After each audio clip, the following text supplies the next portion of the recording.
Pensa só, em 1969, a gente conseguiu levar a humanidade até a Lua. E isso foi guiado por computadores, claro, mas computadores que hoje a gente chamaria de primitivos. Agora, no nosso bolso, a gente carrega um poder de computação que deixa o da missão Apollo no chinelo. Ele conecta o mundo todo de jeitos que pareciam pura ficção científica. A grande pergunta é, como é que essa revolução toda aconteceu? Olha só que contraste absurdo. De um lado, você tem a máquina que fez o sonho de ir à Lua virar realidade, uma máquina que ocupava uma sala inteira, e do outro lado, o smartphone, aquele aparelho que a gente usa para pedir uma pizza, para se achar no mapa, para falar com qualquer pessoa no mundo com um toque. Essa jornada, de uma sala inteira para o nosso bolso, é uma das histórias mais incríveis da tecnologia. E agora, se segura aí, porque o número é impressionante. O computador da Apollo tinha, pasmem, menos de 1/10 de milésimo do poder de processamento de um smartphone comum de hoje. É uma diferença que faz a gente repensar o que é progresso, né? E levanta a questão, o que foi que aconteceu para a gente dar esse salto gigantesco? Então, essas são as perguntas que vão guiar a gente. Para entender de verdade a tecnologia que está em todo lugar hoje, a gente precisa voltar um pouco, sabe? Explorar as raízes e desvendar aqueles princípios básicos que fazem tudo isso funcionar. Desde o comecinho da computação até os aparelhos que a gente não vive sem. Então, bora começar essa viagem pela história. Porque, no fim das contas, cada passo lá atrás ajudou a construir a tecnologia que a gente usa hoje. Entender essa evolução é a chave para desvendar como tudo funciona. A nossa história começa lá atrás com ferramentas bem simples, tipo o ábaco.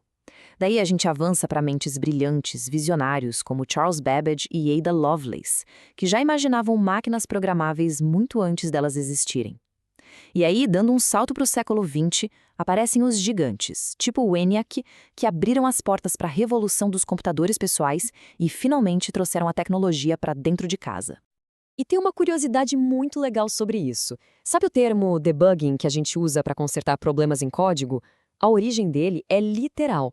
A Grace Hopper, que foi uma pioneira da computação, e a equipe dela encontraram uma mariposa de verdade, um bug em inglês, presa dentro de um computador. A expressão pegou e a gente usa até hoje. É uma história muito boa, né? Ok, já vimos um pouco da história. Mas agora vamos mergulhar no que realmente importa, nos fundamentos. O que todas essas máquinas têm em comum? Do ENIAC gigante até o celular no bolso. Existe uma linguagem secreta, uma base universal. E é isso que a gente vai descobrir agora. Essa tal linguagem secreta é o sistema binário. É mais simples do que parece. Na essência, todo e qualquer computador, não importa se é super simples ou mega complexo, funciona com apenas 2 dígitos, 0 e 1. É isso. Essa é a base, o alicerce de todo o mundo digital. O jeito mais fácil de entender isso é pensar num interruptor de luz. 1 significa ligado, tem energia passando. 0 significa desligado, não tem energia. Agora imagina bilhões desses interruptores minúsculos, os transistores, ligando e desligando numa velocidade absurda dentro do computador. É assim que toda informação é representada, como uma sequência gigante de uns e zeros. Olha só um exemplo prático.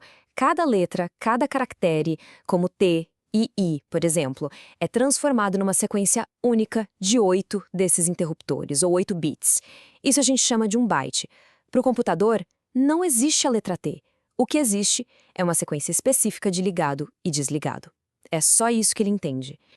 E isso vale para absolutamente tudo que a gente vê na tela. Textos, fotos, vídeos, até cada emoji que a gente manda no fundo, tudinho é só uma combinação gigantesca de uns e zeros. E aí entram padrões como o UTF-8 que funcionam como um grande tradutor universal para que a gente veja letras e imagens e não um monte de números. Ok, mas aí fica a pergunta. Se os computadores só entendem essa sopa de letrinhas de uns e zeros, como é que a gente consegue usar eles de um jeito tão fácil, tão intuitivo? A resposta para isso é um conceito-chave, quase mágico, chamado abstração. É ela que esconde toda essa complexidade da gente. Então, o que é abstração? Basicamente, é a arte de esconder os detalhes complicados. É criar uma interface simples para a gente poder usar um sistema que, por baixo dos panos, é super complexo. A gente usa isso o tempo todo e nem percebe. Clicar num ícone para abrir um programa? Isso é pura abstração. A melhor analogia para isso é a de dirigir um carro. Pensa bem, para dirigir a gente usa o volante, os pedais, a marcha, uma interface bem simples. A gente não precisa saber como o motor funciona, como a transmissão engata, nada disso. Toda essa complexidade está escondida debaixo do capô. Com os computadores é a mesma coisa. A abstração permite que a gente interaja com eles de forma simples, sem ter a menor ideia do código binário que está rodando por trás de cada clique. Bom, agora que a gente já entendeu a linguagem binária e o poder da abstração, dá para a gente juntar tudo e ver como um computador é estruturado. A gente pode pensar nele em 4 camadas principais que trabalham juntas para formar todo esse ecossistema digital que a gente conhece.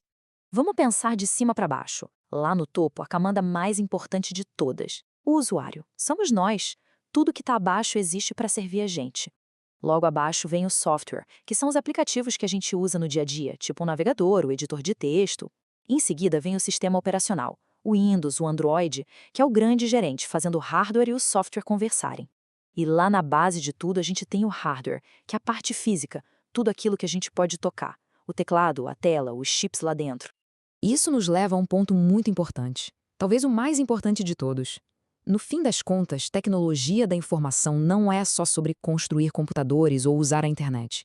É sobre pessoas. O objetivo não são as máquinas em si, mas como elas ajudam as pessoas a resolver problemas, a criar coisas novas, a se conectar. O fator humano é que dá sentido para tudo isso. Essa evolução da computação, de salas inteiras até o nosso bolso, foi uma coisa meteórica e impressionante. E agora, a gente tem um poder nas mãos que era inimaginável há algumas décadas. Então a grande questão que fica no ar é: o que a próxima geração de criadores e pensadores vai fazer com tudo isso?